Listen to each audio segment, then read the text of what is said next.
My name is Eduardo Verástegui, an actor and producer. We produce a movie called Bella with a beautiful and powerful pro-life message. And Father Frank and myself, we have been able to work together in many events, in many projects, and I just want to encourage you to learn more about what Priests for Life is doing. This is an amazing ministry that is changing the world. Father Frank is my hero.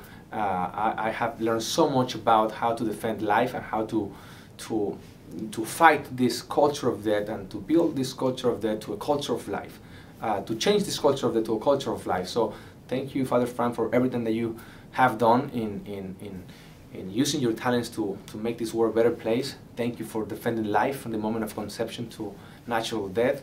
God bless you. I pray for you every day, and I want to invite everyone that is watching this video to get more involved, because we need to be together. We need to be the voice of those who doesn't have a voice. We need to defend those who can defend themselves, which are the beautiful babies in their mother's wombs.